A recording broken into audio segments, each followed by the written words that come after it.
How do you ensure that your company's values and principles align with those of your clients, and what steps do you take to address any potential conflicts? It's an interesting question because it's this idea that you have to somehow, and don't know if this is inferred, but alter your values or principles to align with your clients, whereas I think it's actually quite the opposite. So meaning that I actually think it is your values and principles that attract your clients. So an example could be if someone were to say, I want to find love and I want to find this great woman out there, and why can't I find love? And really instead the question should be, how do I attract that, and how can I be the type of human being that would attract the type of person that I'm looking for? So for example, when we look at our organization in terms of our values, which I also consider mindsets in a way, because values are in many ways like how the work gets done. But when we look at what are our values and principles and standards, of course, we're very growth-minded. We look for others who are also growth-minded and entrepreneurial, who are also results-driven, who are committed to making their futures greater than their past. So all of those things. And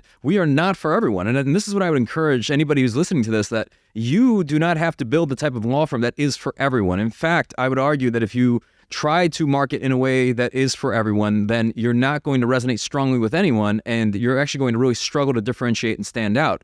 Whereas instead, we make it very clear, like, look, we're not the company that gives you warm hugs and we ask you to hug it out. I mean, we're here to be, SEAL Team 6, and we want people to succeed at the highest level, and it's tough love. And I think that absolutely turns away a lot of people, but I also think it attracts the very clients that we have, and it attracts them and engages them for that very reason. So I would instead say, instead of trying to alter your values and principles, really hone in on them, own them, like really own who you are, make it very clear. This is what we're about. These are our values. These are our standards. And you may find that you actually are attracting more clients because then they're saying, oh, wow, look, somebody stands for something. Somebody has an opinion, versus just drifting through the wind and being vanilla. So I would really think about it from the standpoint of how can you make sure that you are articulating your own values very clearly, and then you're standing by them, because basically what your values are what you're going to attract.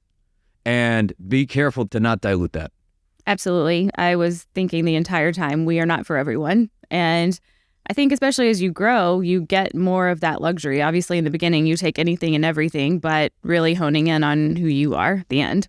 Yeah. I'll elaborate on this as well. I mean, just even as an example, I shared this at the last summit. Years ago, we had a client who came to us and signed on, and we said, look, these are our values. This is how we work together. We're going to be collaborative. If you ever have a question, just ask. We're going to be responsive, but we ask that you are responsive as well. And they're like, good, check, check, check. And then in the days that followed, they essentially broke all those rules. And then they were disrespectful to team members. And then they were using all sorts of, in this day and age, I don't even understand it. Like they said, they didn't want to work with like a female client success manager or something like that. But that meant, hey, this doesn't align with our values. We're not in alignment. We're just not a good fit. Boom. That's it. We gracefully exited that relationship. So I would just say that, yes, that is a luxury, and sticking to that very early on is a luxury. If it means that, hey, if you're going to have to part ways with someone, but that means that now you can't make payroll, or now you can't take care of your team, or whatever it is, there's a gray area there. But the goal is that you can attract the client that you want by being very clear on what your values are and laying out that code early on.